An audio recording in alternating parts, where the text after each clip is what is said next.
Hello students, welcome to my channel. तो आज मैं आप सभी को इस वीडियो में चैप्टर नंबर 2 पॉलिनोमियल्स की एक्सरसाइज 2.1 और 2.2 की फटाफट से रिवीजन करवाने जा रही हूं। तो बेटा आपको इस वीडियो को एग्जाम से पहले जरूर देखकर जाना है, ठीक है। तो चलिए करते हैं एक्सरसाइज 2.1 का क्वेश्चन नंबर 1। हमें दिया है the graph of y equal to px are given below for some polynomials px, find the number of zeros of px in each case. तो देखिए क्वेश्चन नंबर 1 में ना हमें ग्राफ दिया है y इक्वल टू px का, ठीक है। यानी कि जो आपका पॉलिनोमियल है वो x वेरिएबल में है, ठीक है। तो आपको जब x वेरिएबल में पॉलिनोमियल दिया होता है तो जो नंबर ऑफ जीरोस क्या होती है आपकी, जो x की वैल्यू आप निकाल कर दिखाते हो वही आपकी नंबर ऑफ जीरोस होती है ना। तो आपने क्या ध्यान देना है यहाँ पर, देखिए आपका जो ग्राफ है वो जितनी बार भी x एक्सिस को कट करेगा ना, जितने भी पॉइंट पर इंटरसेक्ट करेगा तो उतनी आपकी क्या हो जाएंगी, नंबर ऑफ जीरोस, ठीक है। तो चलिए देखिए फर्स्ट पार्ट में आपका जो ग्राफ है एक्स एक्सिस को कितने पॉइंट पर इंटरसेक्ट कर रहा है, नहीं कर रहा है, ठीक है। तो देखिए आपकी नंबर ऑफ जीरो कितनी हो जाएगी, जीरो। सेकंड पार्ट में देखिए ग्राफ एक्स एक्सिस को कितनी बार इंटरसेक्ट कर रहा है, एक पॉइंट पर कट कर रहा है ना, तो आपकी नंबर ऑफ जीरोस भी कितनी हो जाएंगी, 1। यहां पर देखिए आपका जो ग्राफ है 3 पॉइंट्स पर इंटरसेक्ट कर रहा है एक्स एक्सिस को, ठीक है। तो आपकी नंबर ऑफ जीरोस भी कितनी हो जाएंगी, 3 हो जाएंगी, ठीक है।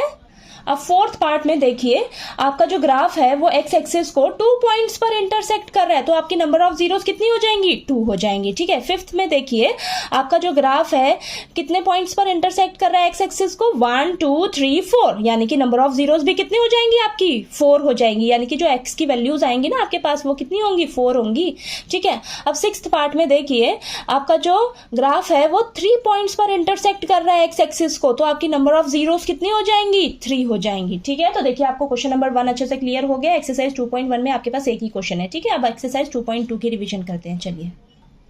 एक्सरसाइज 2.2 में हमारे पास क्वेश्चन नंबर फर्स्ट है, find the zeros of the following quadratic polynomials and verify the relationship between the zeros and the coefficients. तो हमें देखिए क्वेश्चन नंबर 1 में ना जीरोस फाइंड आउट करके बतानी है क्वाड्रेटिक पॉलिनोमियल की, और जीरोस और कोफिशिएंट के बीच का रिलेशनशिप भी वेरीफाई करके बताना है, ठीक है। तो देखिए फर्स्ट पार्ट करते हैं। हमें क्वाड्रेटिक पॉलिनोमियल दिया है x² - 2x - 8।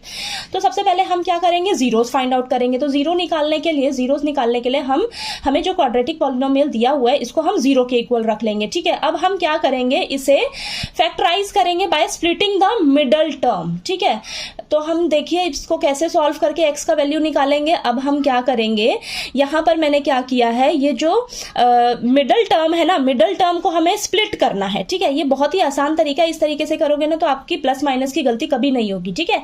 अब देखिए जो मिडल टर्म है इसे हमें स्प्लिट करके 2 टर्म्स में लिखना होता है, ठीक है। 2 टर्म्स में लिखना होता है ना। तो मैंने देखो आपको कैसे सिखाया, आपने क्या करना है, जो x के आगे जो भी नंबर दिया होगा, x के आगे जो भी नंबर दिया होगा उसकी जगह ना आपने एक ब्रैकेट लगा देनी है सेकंड स्टेप में, ठीक है। और बाकी सभी टर्म्स को आपने एज इट इज उतार देना है। देखिए x² को ऐसे उतारा, माइनस साइन को ऐसे उतारा, 2 की जगह आपने एक ब्रैकेट लगा देनी है।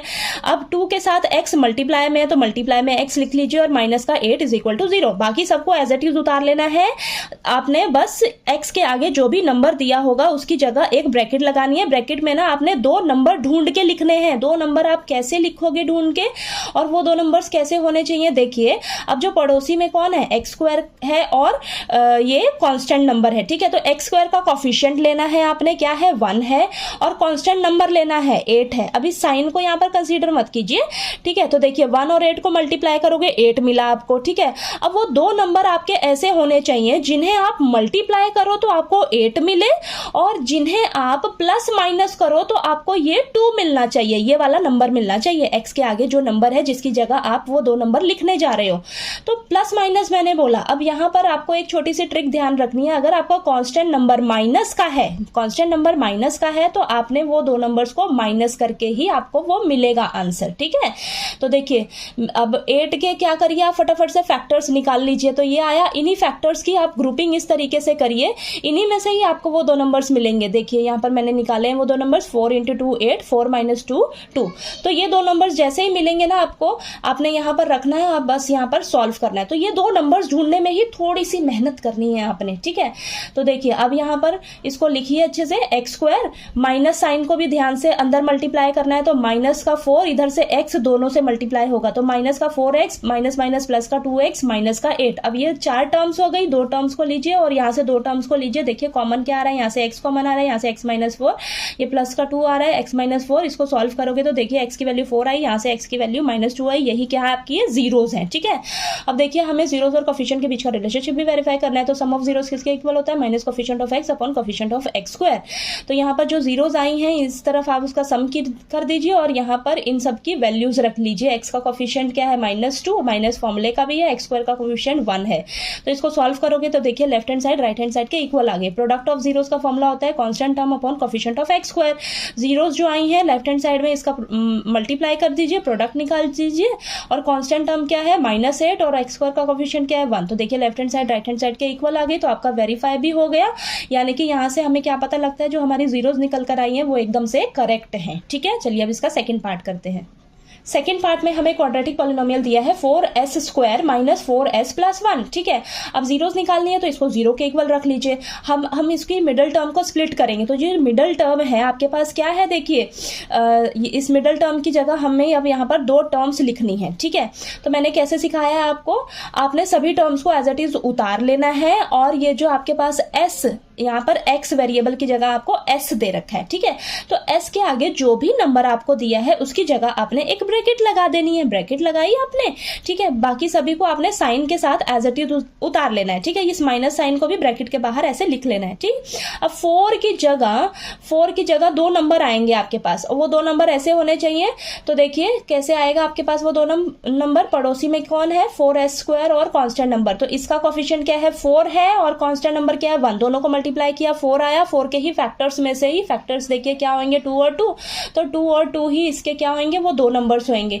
कांस्टेंट टर्म प्लस है तो 2 और 2 को हम ऐड करेंगे तो हमें ये 4 मिल जाएगा। देखिए 2 और 2 को मल्टीप्लाई किया तो 4 आया, ये नंबर आना चाहिए और 2 और 2 को ऐड किया तो हमें ये 4 मिल रहा है। अब इसको देखिए यहाँ पर रखा 2 और 2 को, माइनस को दोनों के साथ मल्टीप्लाई करेंगे और इधर से s को आपने दोनों के साथ मल्टीप्लाई करना है और इसको सॉल्व करिएगा। देखिए आपके पास s की वैल्यू यहाँ से 1/2 आएगी, यहाँ से भी 1/2 आएगी और यहाँ पर हमने रिलेशनशिप को भी वेरीफाई करना है। तो सम ऑफ जीरोस किसके इक्वल होता है, देखिए माइनस कोफिशिएंट ऑफ s और कोफिशिएंट ऑफ s स्क्वायर। तो x की जगह यहाँ पर s स्क्वायर है, तो यहाँ पर वैल्यूज रखेंगे तो देखिए हमारा left hand side right hand side के इक्वल आ जाएगा। प्रोडक्ट ऑफ जीरोस के लिए भी फॉर्मूला लगाएंगे, वैल्यूज रखिएगा, आपका देखिए ये वेरीफाई भी हो जाएगा क्वेश्चन, ठीक है। चलिए अब इसका थर्ड पार्ट करते हैं।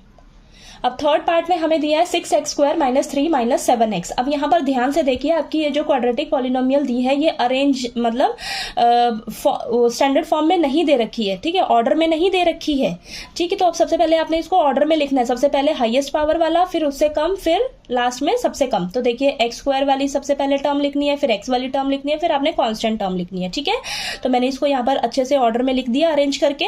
अब आपने इसको सॉल्व करना है। अब हम मिडिल टर्म को स्प्लिट करेंगे तो मिडिल टर्म हमारी कौन सी होती है, देखिए ये 7x की जगह अब अभी आप माइनस साइन को बाहर ही रखिए, ठीक है। तो देखिए 7x को हम स्प्लिट करके यहाँ पर 2 टर्म्स लिखते हैं, ठीक है। 2 टर्म्स कैसे लिखना मैंने बताया, देखिए बहुत ही इजी मेथड में समझा रही हूँ आपको। आपने क्या करना है, सभी टर्म्स को एज इट इज उतार लेना है। x के आगे जो भी नंबर दिया होगा उसकी जगह आपने एक ब्रैकेट लगाना है और देखिए सभी को मैंने सभी टर्म्स और सभी साइन को एज इट इज उतारा है। 7 की जगह सिर्फ एक ब्रैकेट लगाया है, इस ब्रैकेट में ही वो 2 नंबर आपने लिखने हैं। अब वो 2 नंबर कैसे लिखने हैं, देखिए x स्क्वायर का कोफिशिएंट क्या है 6 है, कांस्टेंट टर्म क्या है 3 है, 18 आया मल्टीप्लाई करके। वो 2 नंबर ऐसे होने चाहिए जिन्हें हम मल्टीप्लाई करें तो 18 आए, जिन्हें हम माइनस करें, कांस्टेंट टर्म आपकी माइनस की है तो वो 2 नंबर हमारे माइनस होके ही हमें ये 7 देगा, ठीक है। तो 2 नंबर वो माइनस करके हमें 7 मिलना चाहिए, ठीक है। अब वो 2 नंबर कैसे ढूंढते हैं, हमारे ये जो पड़ोसी के नंबर को हमने मल्टीप्लाई किया है ना आपस में 18, इसी के आपने फैक्टर्स निकालने हैं, उन्हीं फैक्टर्स में से ही वो 2 नंबर्स आपने ढूंढने हैं, ठीक है। तो यहाँ पर देखिए मैंने 9 और 2 मिला हमें इस फैक्टर्स में से, तो देखिए 9 और 2 को मल्टीप्लाई किया 18, 9 माइनस 2 किया तो 7 आया, ठीक है। अब यहाँ पर दोनों का रखा, 9 और 2 को माइनस किया, 9 माइनस 2 7, 9 इंटू 2 18, ठीक है। अब यहाँ पर माइनस साइन को अंदर ध्यान से मल्टीप्लाई करना है और इधर से x को भी आपने मल्टीप्लाई करना है। तो देखिए यहाँ पर आपके पास 4 टर्म्स हो जाती है। अब देखिए ये माइनस का 7x जो है ये देखिए ये 2 टर्म्स में स्प्लिट हुआ ना यहाँ पर, ठीक है। तो देखिए इस स्टेप को आप करोगे ना तो आपको बहुत इजी रहेगा इस तरीके से सॉल्व करने में, ठीक है। अब देखिए इसको सॉल्व करिएगा, इन 2 टर्म्स को लीजिए, इन 2 टर्म्स को लीजिए, देखिए कॉमन क्या आ रहा है। फिर यहाँ पर इसको सॉल्व करेंगे तो x की वैल्यू यहाँ से 3/2 आएगी, यहाँ से -1/3 आएगी, ठीक है। यही आपकी जीरोज है और यहाँ पर मैंने रिलेशनशिप वेरीफाई किया है, सम ऑफ जीरोज का फॉर्मूला लगाया है, इधर लेफ्ट हैंड साइड में जीरोज को ऐड कर दिया और यहाँ पर इनकी वैल्यूज रख दी। प्रोडक्ट ऑफ जीरोज में देखिए जीरोज को मल्टीप्लाई किया और इनकी वैल्यूज रखी तो हमारे पास left hand side right hand side के इक्वल आ रहा है। ठीक है, तो चलिए इसका फोर्थ पार्ट करते हैं। अब फोर्थ पार्ट में देखिए हमें दिया है 4u² प्लस 8u। ठीक है, अब इसको हम सॉल्व करेंगे तो यहां से देखिए 4u कॉमन दिख रहा है हमें। ठीक है, तो अंदर क्या बचा है u प्लस 2। अब इसको 4u को एक बार 0 को इक्वल रखिए और u प्लस 2 को 0 को इक्वल रखिए। यहाँ से u की वैल्यू 0 आ जाएगी, u की वैल्यू यहाँ से -2 आ गई। यही हमारे क्या है, जीरोस हैं यही। और इधर मैंने रिलेशनशिप वेरीफाई करके दिखाया है। सम ऑफ जीरोस का फॉर्मूला होता है ये और प्रोडक्ट ऑफ जीरोस का फॉर्मूला होता है ये। इधर हम जीरोस को ऐड कर देंगे और इनका वैल्यूज यहाँ से देखकर लिख लेंगे। और देखिए यहाँ पर भी प्रोडक्ट ऑफ जीरोस को मल्टीप्लाई करके यहाँ पर सॉल्व करेंगे और यहाँ पर इनकी वैल्यूज रख देंगे। ठीक है, तो देखिए हमारा दोनों में left hand side right hand side के इक्वल आ गया। तो हमें यहाँ से पता क्या लग रहा है कि हमारी जो जीरोस निकली है वो एकदम करेक्ट है और हमारा ये क्वेश्चन भी वेरीफाई हो गया। ठीक है, चलिए फिफ्थ पार्ट करते हैं। अब फिफ्थ पार्ट में हमें दिया है t² - 15। ठीक है, तो यहाँ पर देखिए हमें यहाँ से t की वैल्यू निकालनी है, वही हमारी जीरोज होंगी तो हमें इसको 0 के इक्वल रखा। अब यहाँ से t की वैल्यू मैंने कैसे निकाली है, 15 को इधर ले गए तो t की वैल्यू आ जाएगी ±√15। और यहाँ पर ये दूसरा मेथड अप्लाई किया है, यहाँ पर हमने a² - b² वाला फॉर्मूला लगाया है। ठीक है, तो यहाँ से t की वैल्यू क्या आ जाएगी, √15 और प्लस का √15 माइनस का √15, तो यही आपकी जीरोज हो जाएंगी। और यहाँ पर मैंने देखिए सम ऑफ जीरोज और प्रोडक्ट ऑफ जीरोज को यहाँ पर वेरीफाई करके दिखाया है। ठीक है, तो यहाँ पर लेफ्ट हैंड साइड में जीरोस को ऐड कर दिया आपने और यहाँ से इनकी वैल्यूज रख दी है। ठीक है, और प्रोडक्ट ऑफ जीरोस दोनों जो जीरोस आई हैं उनको मल्टीप्लाई किया और यहाँ पर इनका वैल्यूज रखिए। तो देखिए दोनों में आपका left hand side right hand side के इक्वल आएगा। ठीक है, चलिए इसका सिक्स्थ पार्ट करते हैं। सिक्स्थ पार्ट में हमें दिया है क्वाड्रेटिक पॉलिनोमियल 3x² - x - 4। ठीक है, अब देखिए हमें इसे क्या करना होगा, यहाँ से x की वैल्यू निकालेंगे हम किसी तरह, वही हमारी जीरोज होंगी ना, तो हम इसे फैक्टराइज करेंगे by splitting the middle term. ठीक है, तो देखिए आपके पास जो x है, x के आगे क्या नंबर है, कुछ नहीं है, यानी कि 1 है। 1 है तो देखिए उस 1 की जगह आपने एक ब्रैकेट लगानी है और बाकी सभी टर्म्स को आपने एज इट इज उतार लेना है साइन के साथ। तो देखिए 3x² माइनस का साइन ब्रैकेट के बाहर रखिए और x को आपने ब्रैकेट के बाहर इधर रखना है, माइनस का 4 = 0। अब 1 है ना, इसकी जगह आपने ब्रैकेट जो लगाया है, ब्रैकेट में आपके पास 2 नंबर आपने ढूंढ के लिखने हैं। वो कैसे लिखने हैं, देखिए x² का कोफिशिएंट लेना है 3, कांस्टेंट नंबर लेना है 4, 12 आया, 12 के ही फैक्टर्स निकालने हैं, इन्हीं फैक्टर्स में से ही वो 2 नंबर्स मिलेंगे। तो वो 2 नंबर्स ऐसे होने चाहिए जिन्हें हम मल्टीप्लाई करें तो हमें 12 मिले और जिन्हें हम माइनस करें, कांस्टेंट नंबर माइनस क्या है, तो जिन्हें हम माइनस करें तो हमें क्या मिलना चाहिए, 1 मिलना चाहिए। यानी कि जिसकी जगह हमने ब्रैकेट लगाया है, जिस नंबर की जगह, वही नंबर हमें वापस से मिलना चाहिए। ठीक है, तो देखिए इन्हीं फैक्टर्स में से आप इस तरीके से ग्रुपिंग करिए। तो देखिए मैंने यहां से ढूंढा 4 और 3, तो 4 और 3 को मल्टीप्लाई किया 12 मिला, 4 और 3 को माइनस किया तो 1 मिला। ठीक है, तो यहां पर रखना है आपने उन दोनों नंबर्स को और इसको सॉल्व कर लेना है। ठीक है, माइनस के साइन को ध्यान से आपने अंदर मल्टीप्लाई करना है, मैं बार बार बोल रही हूं आपको। और इधर से ब्रैकेट के बाहर जो x रहता है वो भी ब्रैकेट के अंदर मल्टीप्लाई करना है। ठीक है, यहाँ से माइनस का साइन अगर रहे तो दोनों के साथ मल्टीप्लाई होगा और x तो दोनों के साथ मल्टीप्लाई होगा ही। यहाँ पे आपके पास हमेशा 4 टर्म्स बन जाएंगी, फिर आपने 2 टर्म्स लेनी है और ये लास्ट की 2 टर्म्स लेनी है, देखना है कॉमन क्या आ रहा है। इस तरीके से फिर सॉल्व करके x की वैल्यू निकालनी है, यही आपकी जीरोज होंगी। और इधर आपने देखिए यहाँ पर रिलेशनशिप वेरीफाई करके दिखा देना है। ठीक है, तो चलिए इसका करते हैं क्वेश्चन नंबर 2। क्वेश्चन नंबर 2 में हमें दिया है find the quadratic polynomial each with the given numbers as the sum and the product of its zeros respectively. तो देखिए हमें क्वेश्चन नंबर 2 में ना क्वाड्रेटिक पॉलिनोमियल फाइंड आउट करके बतानी है। हमें सम ऑफ जीरोस और प्रोडक्ट ऑफ जीरोस दिया हुआ है, तो 1-2 क्वेश्चन आप अगर अच्छे से कर लोगे ना तो आपको पास इस तरीके से क्वेश्चन आएगा तो आप इजीली सॉल्व कर लोगे। तो देखिए फर्स्ट क्वेश्चन में हमें ये सम ऑफ जीरोस दिया है, ये प्रोडक्ट ऑफ जीरोस दिया है। ठीक है, तो हमें क्वाड्रेटिक पॉलिनोमियल बतानी है तो स्टैंडर्ड फॉर्म तो हमें पता ही है क्या होती है, ax² + bx + c। ठीक है, अब हमें यहाँ से अगर a b c का वैल्यू पता लग जाता है तो हम यहाँ पर रख कर हमें क्वाड्रेटिक पॉलिनोमियल मिल जाएगी। अब a b c की वैल्यू हम कैसे निकालेंगे, हमें ये जो sum of zero product of zero दिया है ना, इसी को यूज करके हम a b c का वैल्यू निकालेंगे। तो देखिए सम ऑफ जीरोस किसके इक्वल होता है, फॉर्मूला क्या होता है आपके पास, -b/a, और प्रोडक्ट ऑफ जीरोस का फॉर्मूला होता है c/a। तो सम ऑफ जीरोस कितना दिया हुआ है, 1/4, प्रोडक्ट ऑफ जीरोस कितना दिया हुआ आपको, -1। तो देखिए -1 था, इसके नीचे कुछ नहीं था तो मैंने यहाँ पर 1 लिया।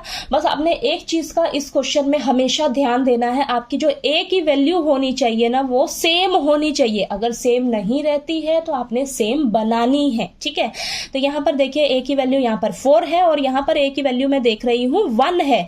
ठीक है, 1 है तो मैं सेम कैसे बनाऊंगी। अब मैं क्या सोच रही हूँ, मैं अगर 4 से ऊपर नीचे मल्टीप्लाई कर देती हूँ तो मुझे a की वैल्यू वैल्यू यहाँ पर 4 मिल जाएगी। ठीक है, ऊपर नीचे दोनों मल्टीप्लाई करना होगा, क्योंकि देखिए 4 और 4 को कैंसिल करोगे तो आपको वापस से -1 मिल जाएगा। ठीक है, तो मुझे सेम बनाने के लिए ऐसा करना पड़ेगा। तो यहाँ पर देखिए मैंने जब इस तरीके से मल्टीप्लाई किया तो मुझे यहाँ पर देखिए a की वैल्यू 4 मिल गई और यहाँ तो a की वैल्यू 4 थी, सेम मिल गई ना। अब आपने जाके ABC का वैल्यूज को कंपेयर करना है। सबसे पहले आपने इसी चीज का ध्यान देना है कि आपका a का वैल्यू क्या सेम है, दोनों में सेम नहीं है तो सेम बनाइए, तब आपने जाकर कंपेयर करना है। ठीक है, अब ABC का वैल्यू कंपेयर किया मैंने यहाँ पर और यहाँ से ABC का वैल्यू मुझे मिल गया और इस क्वाड्रेटिक पॉलिनोमियल में पुट करके यहाँ पर मुझे देखिए मिल गई ये क्वाड्रेटिक पॉलिनोमियल। ठीक है, अब चलिए इसका सेकंड पार्ट करते हैं। अब सेकंड पार्ट में हमें दिया है सम ऑफ जीरोस √2 और प्रोडक्ट ऑफ जीरोस 1/3। तो स्टैंडर्ड फॉर्म हमें पता है क्या होती है, ax² + bx + c। ABC का वैल्यू निकालना है तो हम फॉर्मूला लगाएंगे सम ऑफ जीरोस का -b/a। हमें वैल्यू क्या दे रखी है, √2। ठीक है, प्रोडक्ट ऑफ जीरोस का फॉर्मूला होता है c/a। हमें वैल्यू क्या दे रखी है, 1/3। ठीक है, अब √2 के नीचे कुछ नहीं है, 1 लिया मैंने। अब मैंने क्या बोला है कि आपको a की वैल्यू देखनी है, क्या सेम है दोनों में। यहाँ पर 1 है, यहाँ पर 3 है, तो मुझे यहाँ पर भी 3 बनाना होगा। तो मैं क्या करूंगी, ऊपर नीचे 3 मल्टीप्लाई कर दूंगी 3 से। ठीक है, तो यहाँ पर क्या हो जाएगा 3√2/3 और ये तो हमारे पास 1/3 है। अब आप ABC का वैल्यू कंपेयर करिएगा तो a की वैल्यू 3 है और यहाँ पर -b, माइनस का हमेशा ध्यान रखना है यहाँ पर। ठीक है, -b है आपके पास और इधर 3√2 है, तो ये जो माइनस है इधर इसके पास चला जाएगा। ठीक है, तो b की वैल्यू -3√2 हो जाएगी। तो एक तो आपने a का ध्यान रखना है, a का वैल्यू सेम बनाना है, अगर सेम नहीं है और यहाँ पर -b है। ठीक है, -b है तो माइनस का साइन इधर हो जाएगा। ठीक है, और c की वैल्यू क्या है, 1 है। ABC का वैल्यू मिल गया, इसमें पुट किया, आपके पास आंसर आ गया। ठीक है, अब थर्ड पार्ट में हमें दिया है 0 और √5। ठीक है, तो स्टैंडर्ड फॉर्म हमें पता है क्या होती है, सम ऑफ जीरोस कितना फॉर्मूला क्या होता है, -b/a। वैल्यू क्या दे रखी है, 0। प्रोडक्ट ऑफ जीरोस का फॉर्मूला होता है c/a, क्या दे रखा है, √5। दोनों के नीचे कुछ नहीं है तो 1 1 ले लिया। अब यहाँ पर देखिए a भी 1 है, यहाँ पर भी a 1 है। अब आप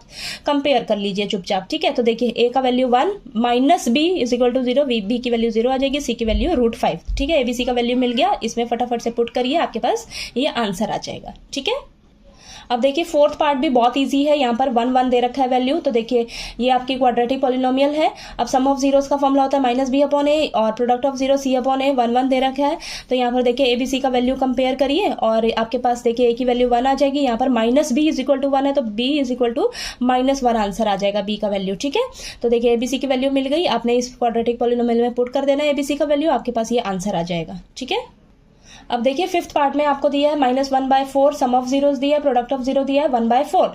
तो देखिए सम ऑफ जीरोस का फॉर्मूला होता है -b/a, प्रोडक्ट ऑफ जीरो का फॉर्मूला होता है c/a। ठीक है, तो यहाँ पर देखिए आपके पास ये वैल्यूज दे रखी है। a आपने ध्यान देना है, सेम है, हाँ सेम है। ठीक है, अब आपने ABC का वैल्यू कंपेयर कर लेना है। तो यहाँ पर मैंने कंपेयर किया तो ABC की वैल्यू मुझे मिल गई और यहाँ पर मैंने रख दिया तो मेरे पास ये आंसर निकल कर आ गया। ठीक है, अब लास्ट सिक्स्थ पार्ट भी आपका बहुत इजी है। देखिए सम ऑफ जीरो आपको दिया है 4 और प्रोडक्ट ऑफ जीरो दिया है 1। सम ऑफ जीरोस का फॉर्मूला होता है -b/a, प्रोडक्ट ऑफ जीरोस का फॉर्मूला होता है c/a। इसका वैल्यू दे रखा है 4 और ये दे रखा है 1। ठीक है, कुछ नहीं है दोनों के नीचे तो 1 1 ले लीजिए। अब ABC का वैल्यू कंपेयर करिए, a का वैल्यू 1 है और b का वैल्यू देखिए क्या निकलेगा आपके पास, -b = 4, तो b की वैल्यू आ जाएगी -4। ठीक है, और c की वैल्यू 1 है। तीनों का वैल्यूज आ गया। अब फटाफट से इसमें वैल्यूज को रख लीजिए, आपके पास ये आंसर आ जाएगा। और ये देखिए आपके पास ना एक और मेथड होता है, अगर आपको सम ऑफ जीरोस और प्रोडक्ट ऑफ जीरोस दिया हो और आपको क्वाड्रेटिक पॉलिनोमियल फाइंड आउट करना हो तो फॉर्मूला क्या होता है आपके पास, x² minus sum of zeros multiply में x plus product of zeros. तो देखिए x² as it is minus sum of zeros कितना दिया है 4 रखिए into x plus product of zeros कितना दिया है 1। तो आपके पास आंसर क्या आ जाएगा, x² माइनस 4x प्लस 1। तो देखिए ये आपका आंसर आ गया। तो देखिए आपका इसी क्वेश्चन के साथ आपका ये पूरा एक्सरसाइज 2.1 और 2.2 यहीं पर कंप्लीट होती है। तो देखिए आपको मेरा अगर पढ़ाया हुआ अच्छा लगे तो प्लीज़ वीडियो को लाइक कीजिए, शेयर कीजिए और ज़्यादा से ज़्यादा सब्सक्राइब कीजिएगा मेरे चैनल को। Thank you so much.